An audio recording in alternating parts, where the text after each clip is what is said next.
Hello, Stephen Schaub here, and today we got an exciting new segment on the FIGITAL Revolution.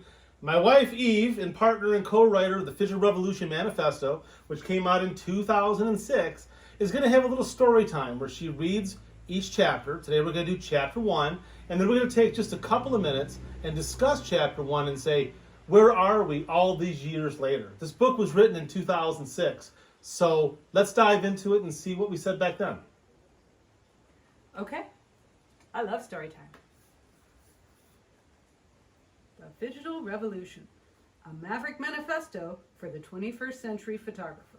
And by the way, if you have not subscribed to this channel, subscribe right now or my wife won't like you. And additionally, if you can support this channel on Patreon, please, anything you can do would be great. And the PDF copy of the manifesto is available for free as a download if you become a Patreon supporter. Okay. Chapter 1, The Digital Lie, or Why You Still Suck. Okay, folks, it's time once and for all to explode the myth. Digital is easy, right? It's photographic magic. Push a button and the technology does the rest. At least that's what the industry wants everyone to believe, and they've done a pretty good job convincing us. Problem is, even with the greatest, most cutting-edge technology available on the market today, and there's some pretty amazing stuff out there. Remember, this is 2006. Digital is not only not magic. A lot of the time, it isn't even easy. Now, I know what you're thinking. Sure, digital has transformed the industry. And no, we're not arguing that it hasn't vastly improved large-scale printing, or made processing your own color work way easier, or a lot of other really cool things. But does digital magically transform Joe Schmo into Ansel? Does it feed the homeless and cure the sick and eliminate flare? No. You've been fed a lie, and that's why most photographers still suck, regardless of that super duper gold-plated 85 megapixel monstrosity hanging around their neck for all to see. Fact is, we don't have a bone to pick with digital. We have a bone to pick with the industry. That's where the FIGITAL Revolution comes in. Since when did we buy the line that we have to choose up sides? Pick a team, the photo mags all cry. Are you an old school traditionalist? A progressive proponent of the Lightroom? Ever since digital became available to the mainstream, we've been assaulted with a barrage of misinformation that wrongly informs us that we have to choose up sides now. At the risk of sounding like Mr. Rogers, we can all get along, and not only that, we should. Why? Because we can have the best of both worlds. We don't have to decide. It makes life harder, read more expensive, for the companies who produce our products, who would like nothing better than to have, say, 3 papers available, max, and every camera be mandatorily upgraded every 15 minutes or so. But you know, tough shit. So read on, comrade. This is where things get interesting. All right, so... Wait, there's... What? Sorry, there's a photo. It's not a photo. It's a picture. This is a drawing. It's little guy with a t-shirt and says photography went digital, and all I got was this lousy t-shirt. Yes. It's good that we crack ourselves up. It is true. It is true. So I'm thinking about it, and a lot of what you just read is still very relevant today, but I think it's transformed. Back in the early 2000s, when digital was really taking hold, there really were your old school traditionalists who were fighting against this change, and the sides were very, very, very polarized. There was a tremendous amount of money back then by the digital industry trying to push film out the door. I mean, it was unbelievable seeing the onslaught, the magazine advertisements, their presence at big photo fairs. It was really impressive. And there was an equally entrenched opposition. Yes. Which was like, never digital, no digital, don't even talk to me. Unfortunately, it wasn't as well funded. Right. The digital side had a lot of money behind it. And I think... In particular, it reminds me of the magazine Photovision. Yes, we both wrote for Photovision magazine, and Steve EveNSteve, hi Steve, he basically had to make a decision of either increase the price of the magazines or start taking out digital photography ads on the back cover and stuff. And I remember there were letters to the editor saying, I can't believe you're doing this, but that was the way the wind was blowing at that time. That's where the money was. That's where the money was. And I think that in hindsight, where we are now is much better. Well, a lot of things seem, from They have my come vantage back. point, to have turned around. You've got a lot Yeah. of people who are rediscovering old technologies. There's a lot of people though Reintroduction of old films. Yeah, old films, people using with older cameras, people trying to enhance the hybrid process in a way that way back then, you know, we were trying to preserve more of the traditional process. I was really advocating the hybrid process, but I think that we're better off now. There's no doubt. There's a lot more on the table, and I do feel that analog photography is in a stable position. That's not to say that we don't have our Achilles heel, which is still scanners. Scanners have been the Achilles heel for the hybrid shooters forever now. I'm not a big fan of capturing negatives using a digital SLR. I'll get more into that in future posts. But, you know, we're definitely better. You know, there were some pretty rough periods here in the film industry when Kodachrome was being discontinued, when... It just felt like every other week. Yeah, There was something else when that was being Ektachrome lost, when being Ektachrome was discontinued and now it's back.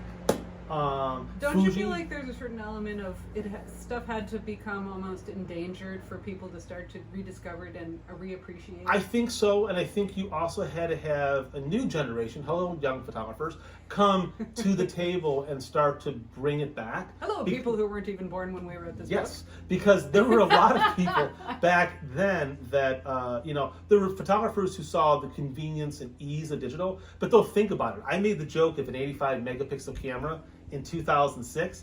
We're just now getting 85 megapixels cameras. I mean, digital said a whole lot of BS up front, promised that they were absolutely ready to go. Digital today still, in my opinion, is in its infancy. It's really not a mature platform. I think it's getting better every year.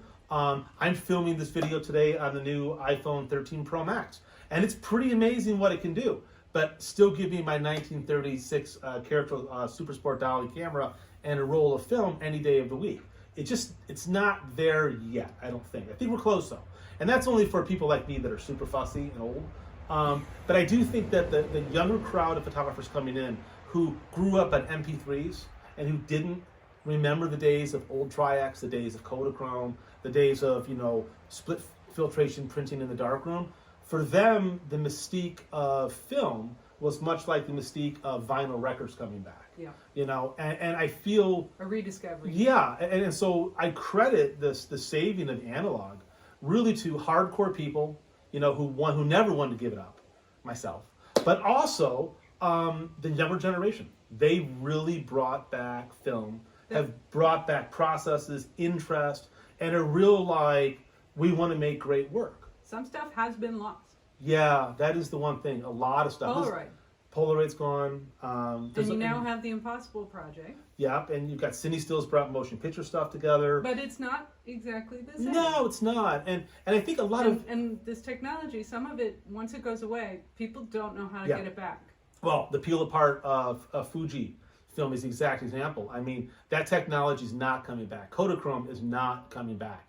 Those processes are too involved, too chemically dependent, and they require too many partners on the table, and those partners just aren't there anymore. But I do feel that we're in a stable place right now, where yes, film prices are a little higher, but I'm okay with that. I mean, to an extent. But there's a lot of good films still being made, and I think the hybrid workflow really makes the most sense right now. I mean, for those of you that are still working in like a wet darkroom or a traditional RA4 chromogenic darkroom, you're definitely the minority nowadays. I'm pretty sure they know that. Yes, yes. And but good for you. Good for you. That's awesome. Yeah. I think that the hybrid workflow makes the most sense. And I only see it expanding. I only see it continuing. There's lots of, you know, rumors of new films and new products and new technologies on the horizon. Once again, we still need a better platform for scanning that makes sense.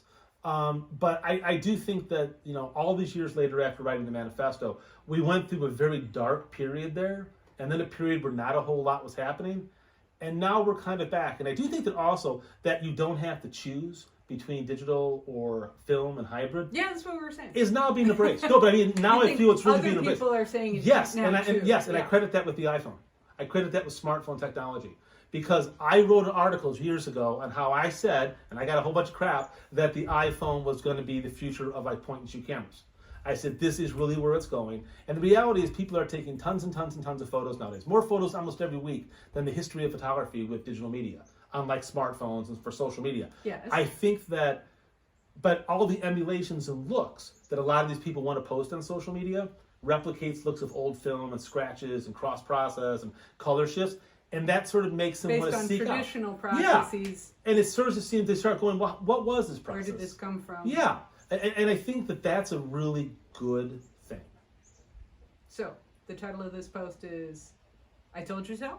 Yes. Have a great day.